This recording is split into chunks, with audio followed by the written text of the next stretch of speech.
ASMR Magical Tools.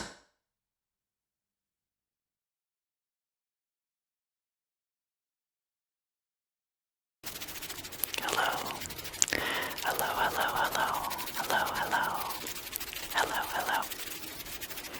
Hello, hello, hello.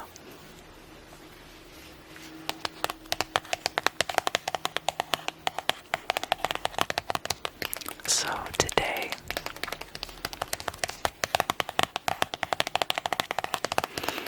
for the Virgo full moon, I'm going to do a tarot-based guided meditation.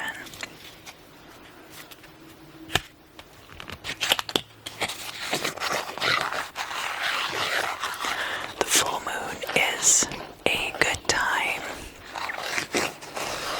to illuminate things which have been hidden. During the new moon, those things are very hidden, but during the full moon, things can be illuminated.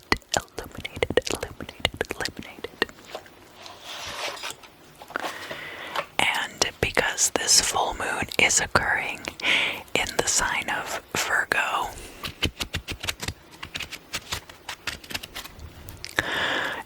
it is a good time to illuminate things about oneself, about daily routines, about details. So, we are going to go through the deck and look at some of the details. So we're going to start out, of course, with our mascot of this full moon in Virgo, which is the Hermit Card. Look down at his feet, at the vegetation and the snow at his feet. The vegetation's very dry. And he, of course, has this lantern, which he is using to illuminate.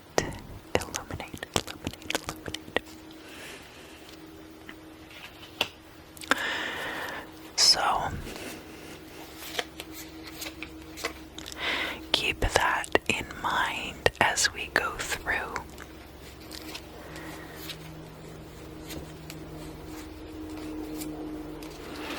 We have also the Three of Pentacles card. Attention to detail. You can see up here at the top these three pentacles that are very finely detailed. This craftsman, very skilled craftsman, working on this structure, and his overseers, and you can even see the detail of the blueprints which they are utilizing.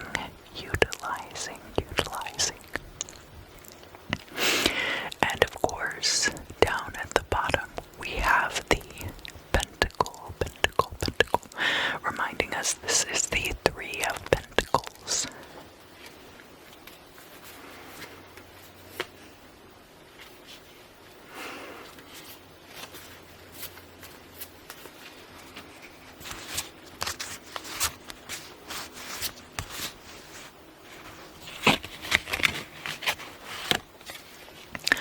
We can look at the Magician card too. Now, the Magician is not typically thought of as one of the more detailed cards. As far as discernment is concerned, the Magician is more about manifestation, but you can look more closely and see the details of that manifestation process. So up at the top, you can see these branches of this tree with the flowers. There's little red flowers up there in the branches of the tree. The magician has a lemniscate.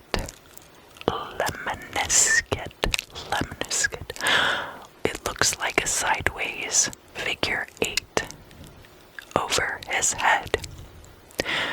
This is a 2-dimensional representation of the 3-dimensional figure, like a Mobius strip. It represents infinity. You could even think of it as a wobbly circle. Those of you who are familiar with chemistry will also remember the chair conformations of the benzene ring. Up here in the magician's hand, we have the wand.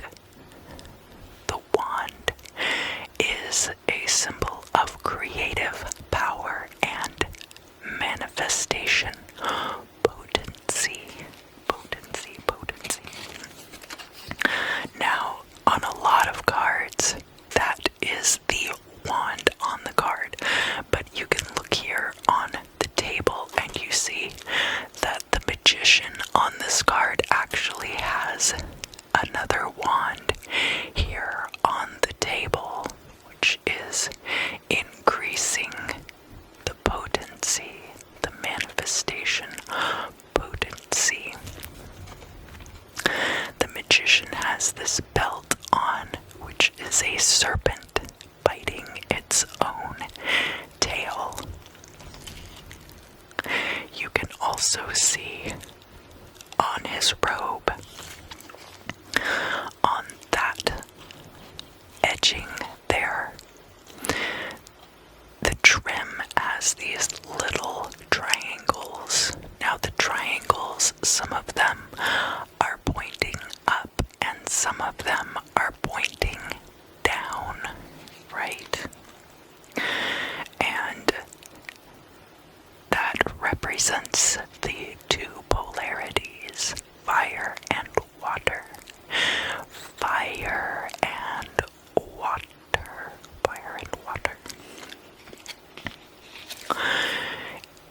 On the table, as I mentioned before, you have the 4 implements, the 4 magician's tools that are represented within the tarot deck. And that is the wand, the pentagram, the chalice, and the sword.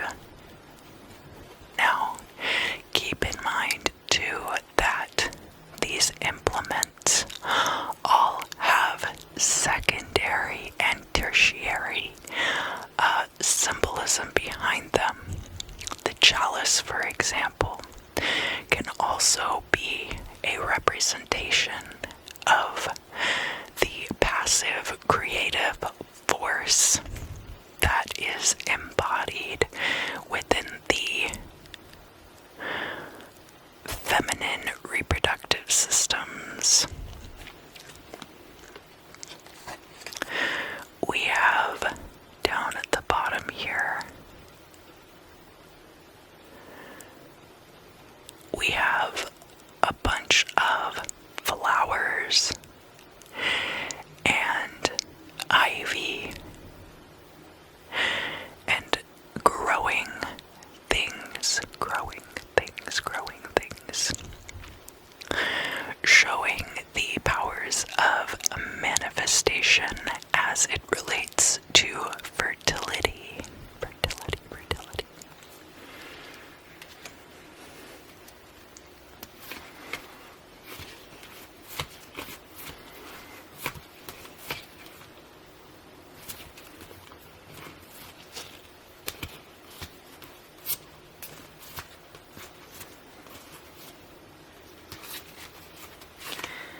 So another card that is somewhat about discernment is the Four of Cups. The Four of Cups. It might not be the first card that you think of when you think of Virgo full moon energies, but it is a card very much about discernment. So off to the side here, you can see this divine hand offering one chalice to this youth who is sitting beneath a tree. Beneath the tree. The tree representing foundations, also representing one's ties to the earth and being grounded. You see these three chalices here at the bottom of the card. So those three chalices are already available to this youth here on the physical plane, but it looks like he is not content necessarily with any of those options. Alright. This divine chalice is available to him, but it's going to require more work, more effort than obtaining any of these chalices here at the bottom of the card, which are already there in front of him. In front of him.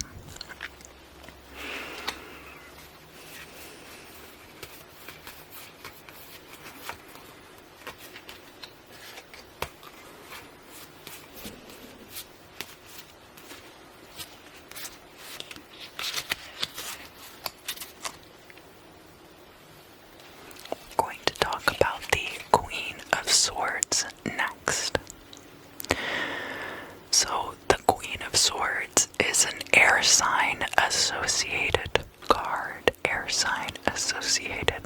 but also has a lot to do with the kind of discernment that is important during the Virgo full moon. And you can see there that her face is very serious. She has these clouds on her cape, her regal cape, and she is holding this sword aloft, or upright, I guess, not quite aloft. She does have wings on the back of her throne as well. And these little birds, you can kind of see them as I move the card. Birds overhead.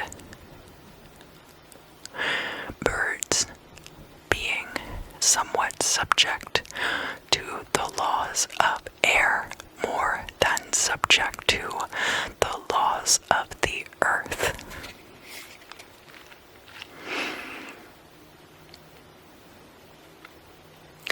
She has a lot of gold, yellow gold, in her robes, this gold color, and then also in her crown. And she is depicted as being in the air. Now, even more than the King of Swords, or the Knight of Swords, or the Page of Swords, the Queen of Swords is using this emotional, passive type of logic that you might see, that you might wish to embody in yourself during the Virgo full moon.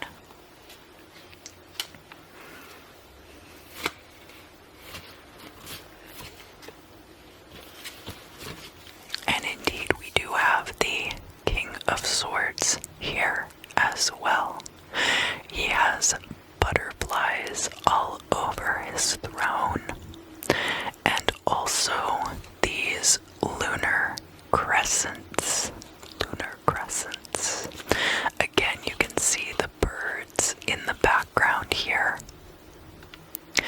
He too is holding this sword upright, and in the foreground, and even some in his lap, he has these falling dead leaves that are stirred about by the air, often in the autumn season.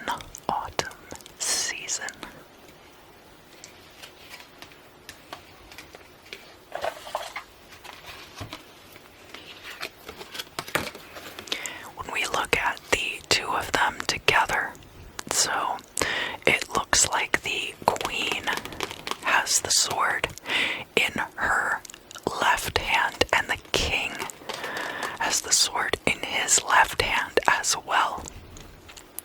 But because of the way that the queen is holding the sword on her card is actually pointed more to the other side of the card than it is on the king's card, so that she is facing him, but notice that he is not facing her. She is swayed by emotions somewhat more than the rest of the air sign cards. But the King of Swords is not subject in the same way.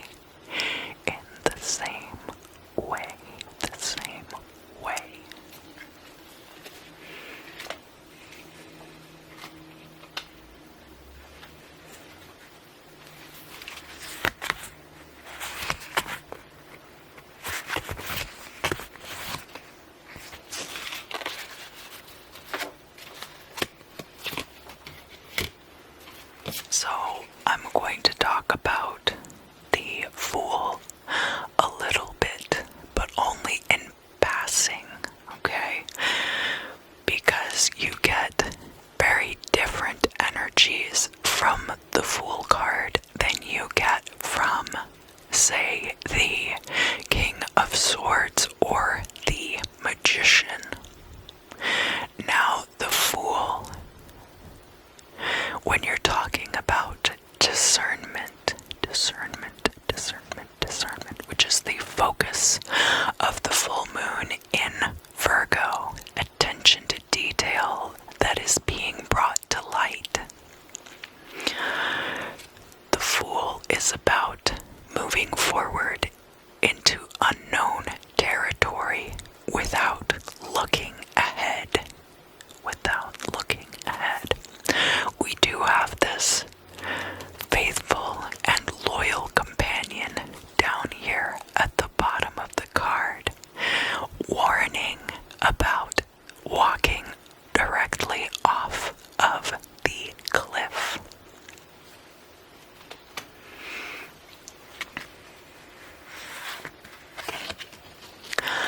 I am going to talk about more of the Pentacles too. So for example, we have the Nine of Pentacles here. And she has this motif all over her dress that looks a little bit like Ankhs, like Crux Ansata. The Ankh was the symbol for life in ancient Egypt. So by having this motif all over her dress, she is imbuing this energy of life.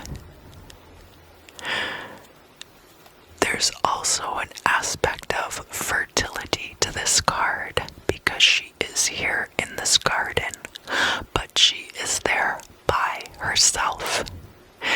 It is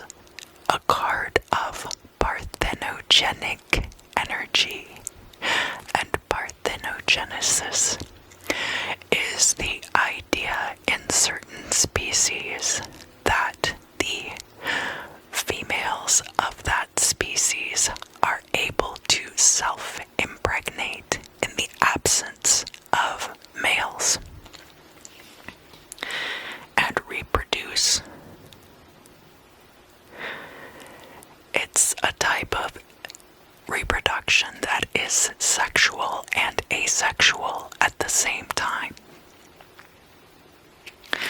She has this little hawk up here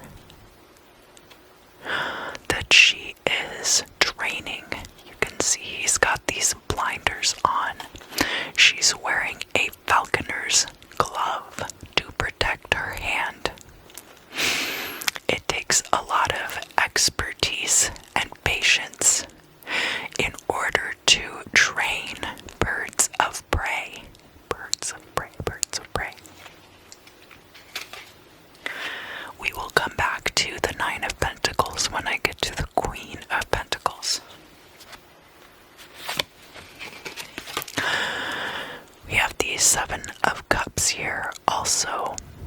So just like the Four of Cups, there are many options available here with the Seven of Cups.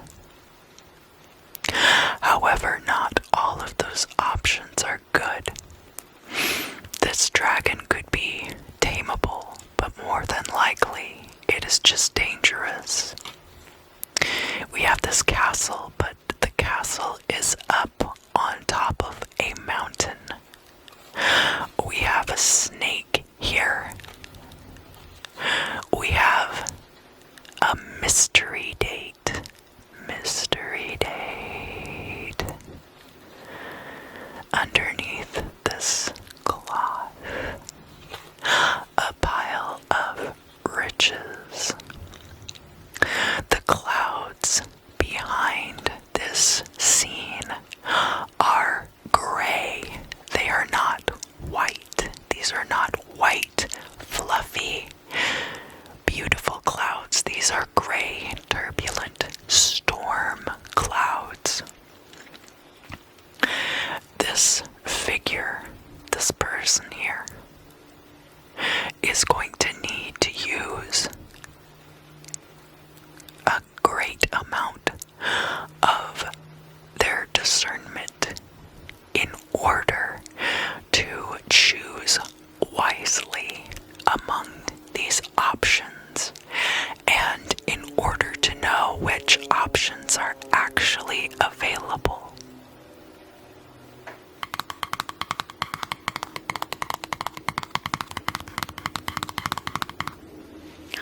So the next card we will be examining is very similar in some ways to the Hermit card. We have the High Priestess.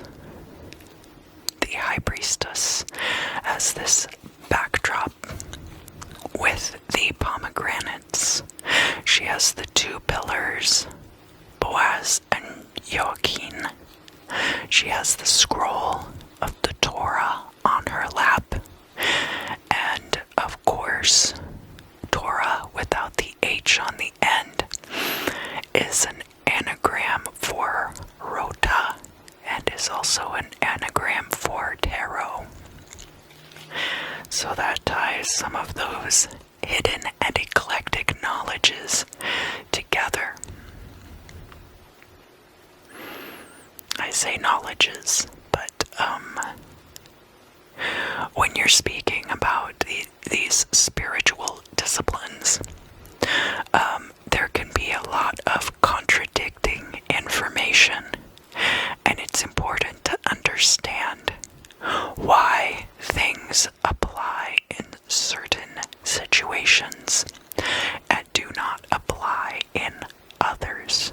And as you can see, the High Priestess is heavily associated with lunar imagery and is usually depicted as being an independent woman, and not associated with fertility the way that the Empress card is.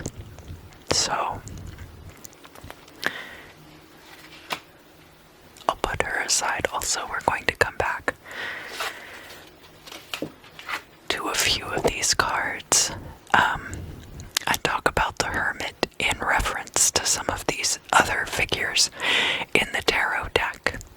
Because while the Hermit seems like he would be fortified unto himself and not have association with other of the figures in the deck, there's actually a lot of correlation between many of the different characters, archetypes within the deck.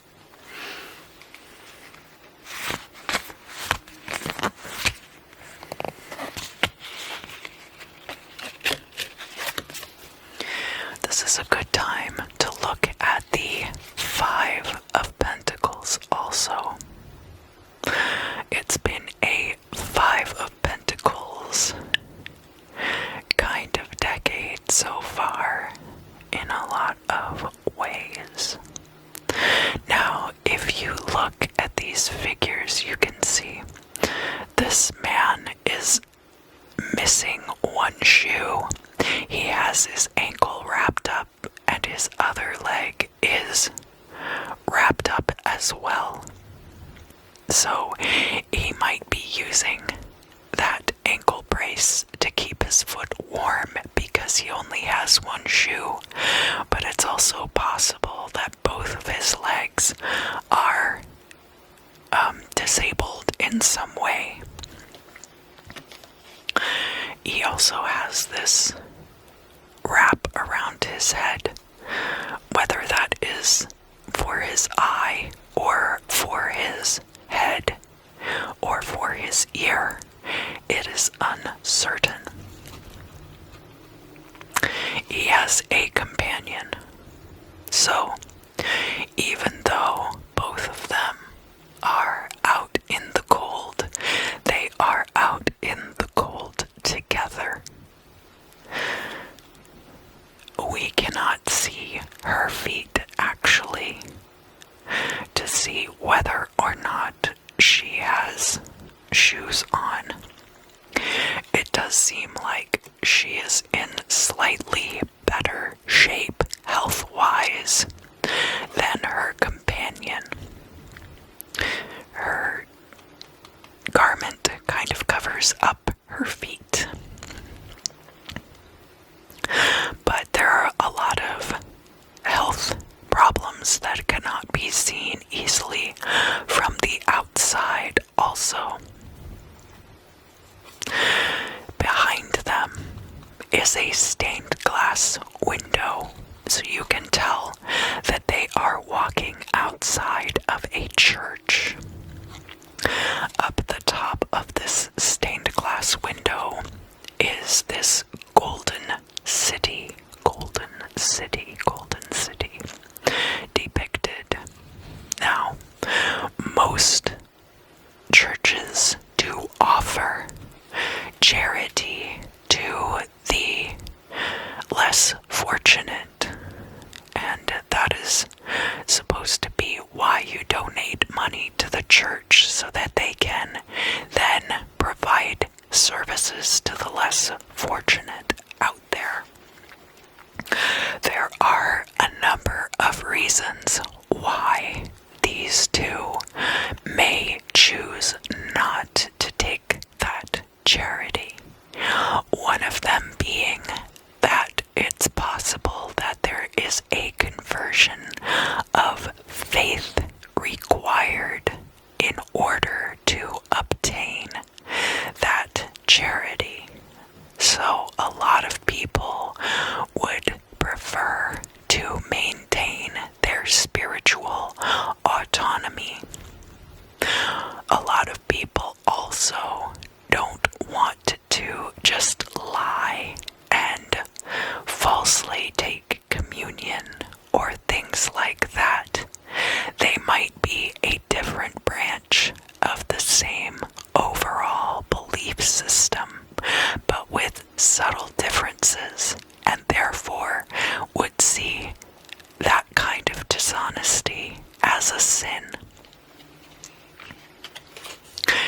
It is also possible that they simply don't understand that they could just go inside the church and obtain charity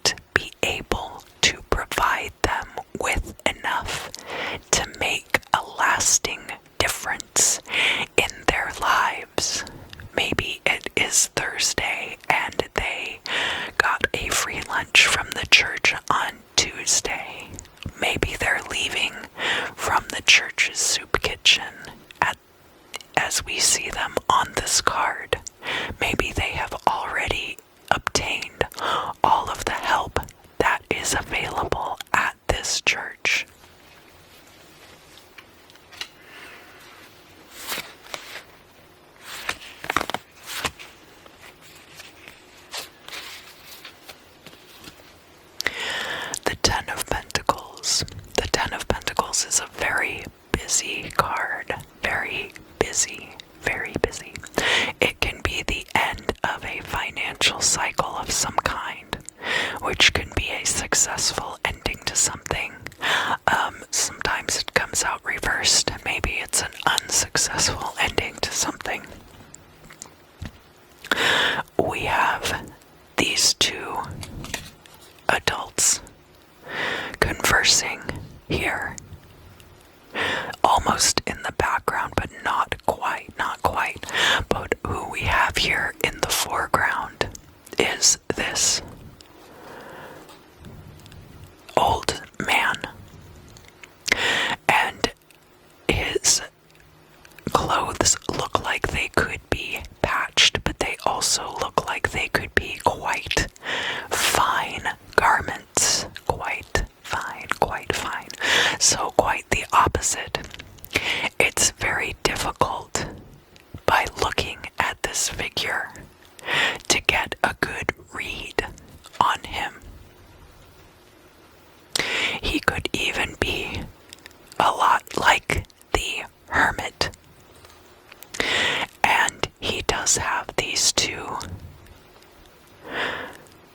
loyal canine companions, much like the Fool. Much like the Fool.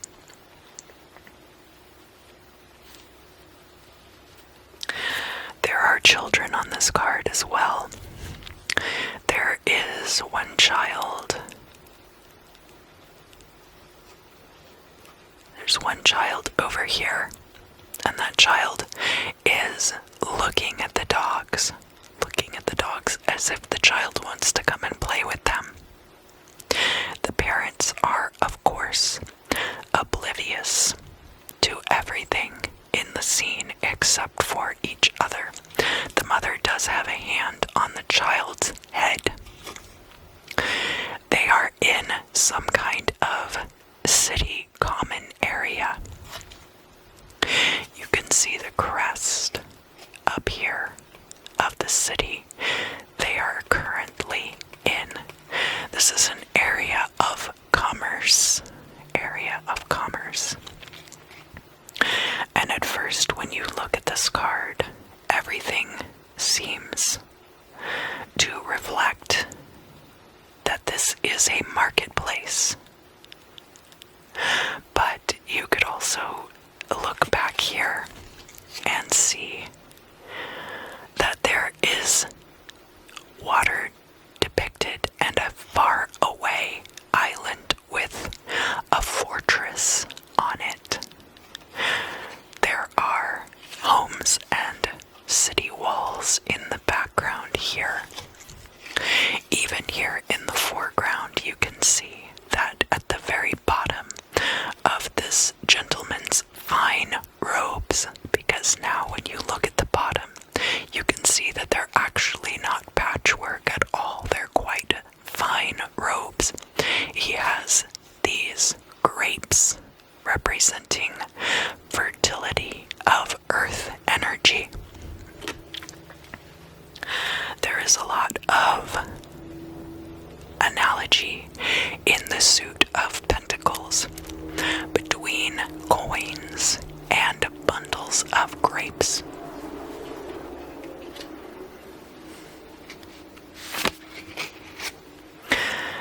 We will look at the Two of Swords briefly, but not in great detail at this time.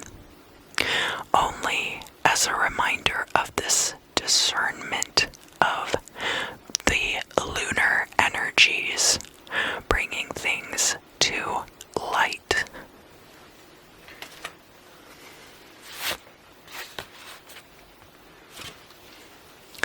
We have the Two of Wands also. And the Two of Wands is an energy of discernment. The phrase I always think of in association with this card is, the map is not the territory. Now, the Two of Wands has a tendency to paint things with a very broad brush.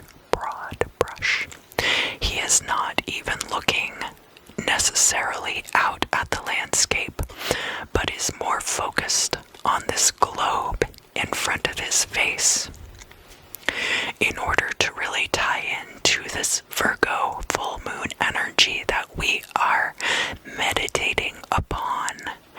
He would need at least a telescope, if not a pair of binoculars.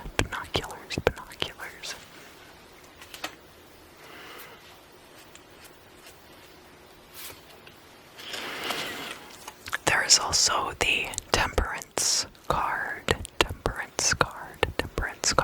and the pouring between the two vessels.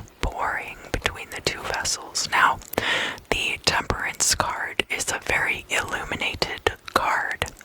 The sun is cresting over here.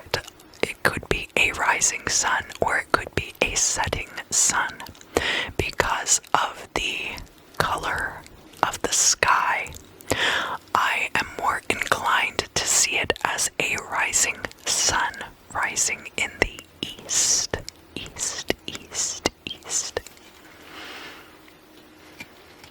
And of course, this would be the Archangel Gabriel, who would then have their back to the rising sun in the east.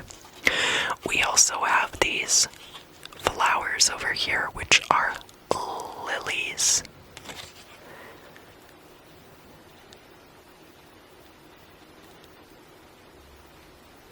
There are so many different kinds of lilies, it's difficult for me to make a firm conclusion on that.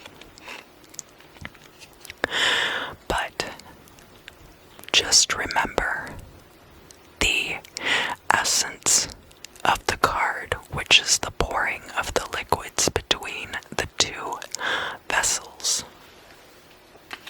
That's what's most important for the Virgo full moon.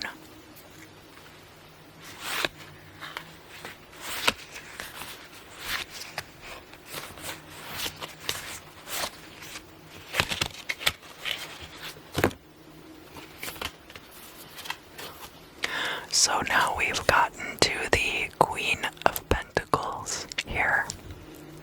She has fruit on her throne. There we go. She has fruit on her throne. And you can also see on the arms of her throne these little goat heads for the earth sign of Capricorn, possibly. There is a rabbit down here at the bottom, which is often associated with fertility. Rabbits have a reputation for being prodigious, reproductive animals, that they reproduce very quickly and in great quantity. And we have the Nine of Pentacles and the Queen of Pentacles, which are very similar energy. But the Queen of Pentacles here is strongly associated with the kind of fertility that comes with sexual reproduction, while the Nine of Pentacles is very much associated with the kind of fertility that comes with growing things in the field.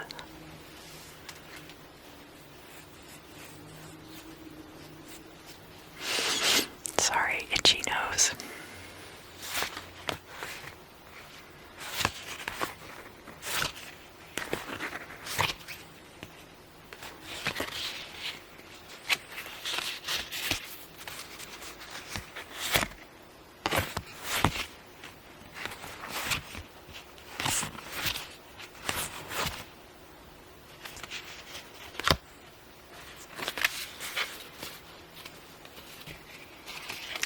So in contrast to the energy of the Five of Pentacles, we have the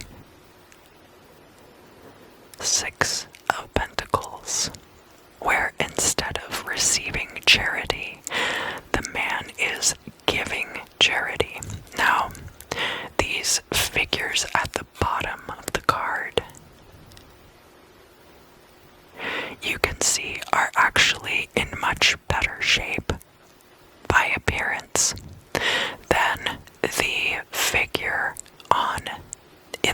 foreground, the foremost figure of the Five of Pentacles.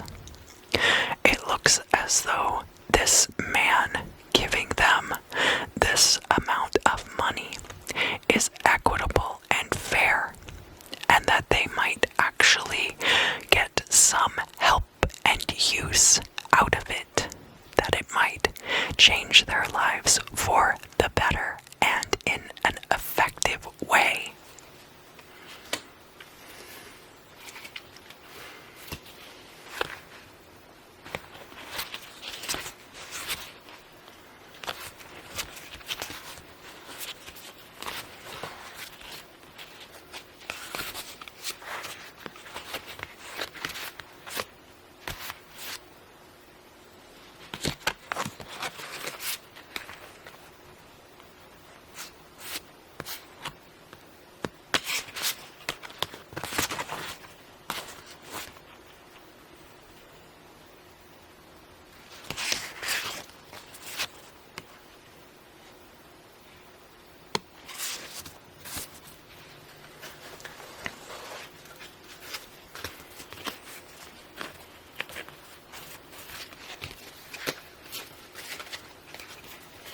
We have the Ace of Pentacles.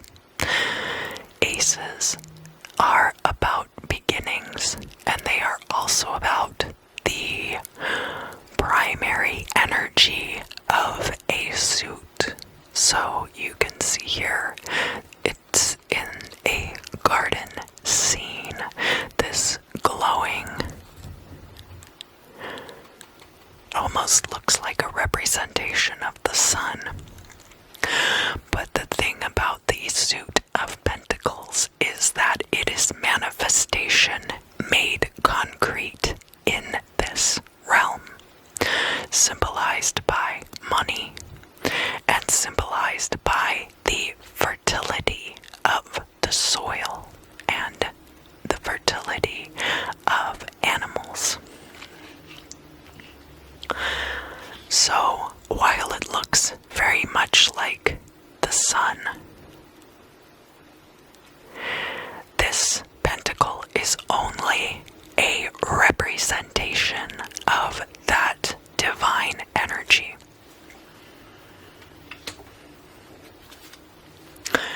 We have the Two of Pentacles, which is all about balance, and you can see he's dancing. There are these ships splashing about on the waves in the background. Can also be about business partnerships. So these ships out at sea represent possible business proposals that could be coming to you. But mostly, the Two of Pentacles is about maintaining a balance between different aspects of your mundane existence. The idea of juggling many things. We have the Tower also. So, one thing about the Tower that is emphasized is the aspect of destruction, but another thing that the Tower represents is change, and we will be glossing over it here because we are not focusing primarily on this energy, but it's important to show it here because the full moon is the ending of one cycle and the beginning of a new one. You could also say that the new moon is the ending of a cycle and beginning of a new one. The waning period of the full moon to the new moon is an excellent time to perform cleaning and purification. So this would be a good time to clear out emails, organize things like that that are analytically minded and detail oriented.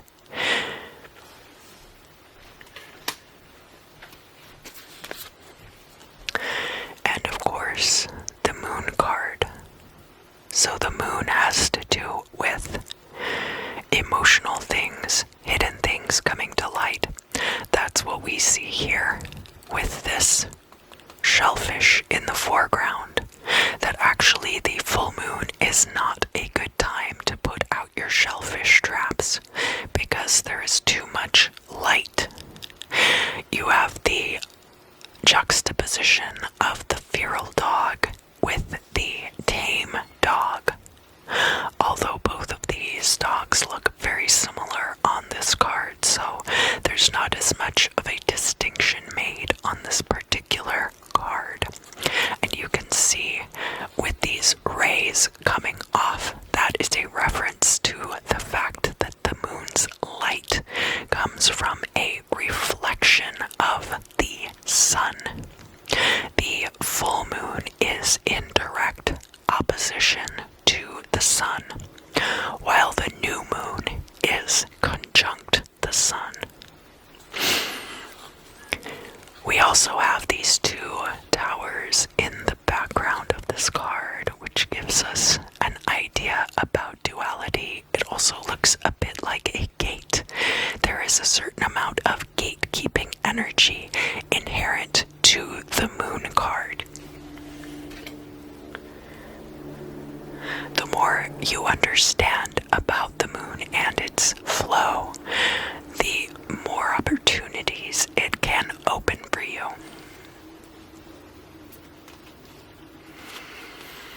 We have the King of Pentacles here, and he has these bulls on either side of him, representing Taurus. Again, he's got grapes all over his garment, his robe.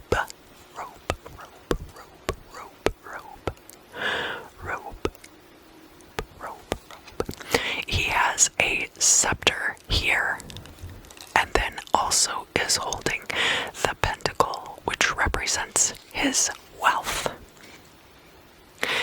But it is important for him to have a weapon available.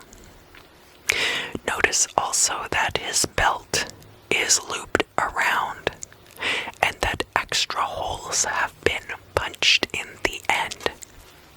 That sometimes he must be very large and other times very lean, just as growing seasons can be very fertile or can be less fertile.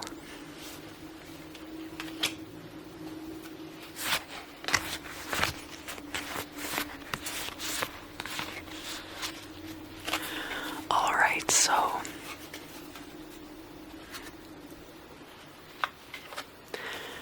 the final card that I'm going to talk about, and then I'm going to talk about it in conjunction with the Hermit and with the High Priestess, is the Hierophant.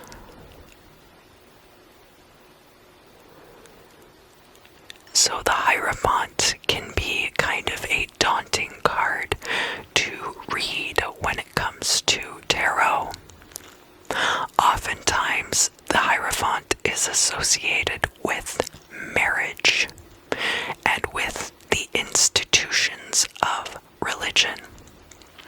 You look down at the bottom, you have the crossed keys to the gates of heaven. You have one older monk wearing a robe, or I guess clergyman.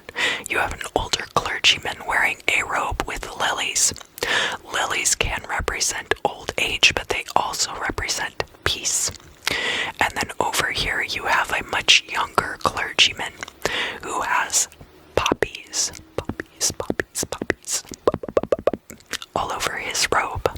And the poppies represent war and the remembrance of veterans. The Hierophant is wearing this very elaborate crown, possibly the most elaborate headgear in all of the tarot.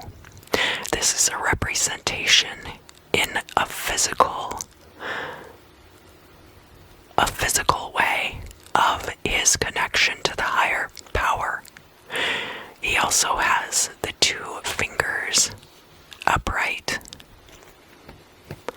in a gesture, so that he is pointing, but he's not pointing. That is often a gesture used by saints to clarify their relationship to the higher power. He does have this staff, which is a cross, representing also the sacrifices that he has made in order to maintain his position. He is acting as a go-between between heaven and his congregation. The Hierophant can also have to do with premonition, second sight, and psychic attunement. So you can see how these three figures actually fit together quite a bit. The High Priestess has a tendency to be more of an independent figure holding secret knowledge.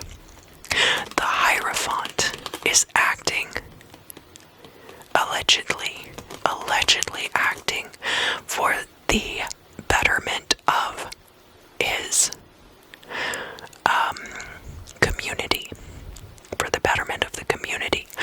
But in malefic cases, like if the card were reversed, it could be seen as adherence to the status quo, to the detriment of the society as a whole. And the Hermit kind of marries the two energies, acting almost like a go-between for the Hierophant and the High Priestess, because unlike many other couples or pairs in the deck, it is not assumed that the Hierophant and the High Priestess would be married to each other. It is more likely that both consider themselves married to their higher power, and thus would not be wed to each other.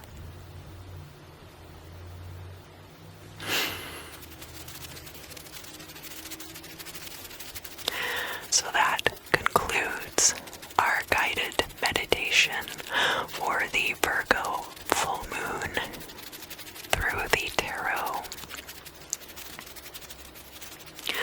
We can do a few breathing exercises just to close everything out. We're going to do 3 inhales for 4 counts, and then hold, and then exhale for 7 counts.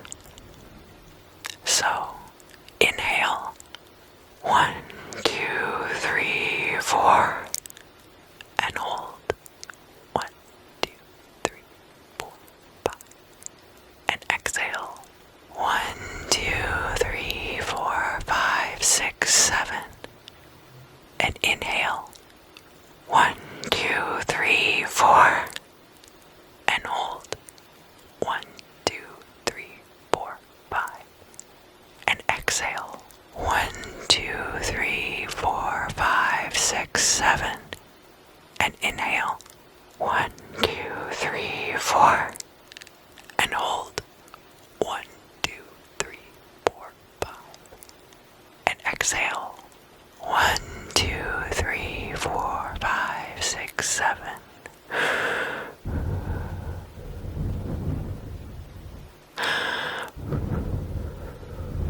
Great job, great job, great job, great job. Wonderful, wonderful, wonderful, wonderful. You did a great job. Revelations may come to you tonight in your sleep. Hopefully this will help you structure your mind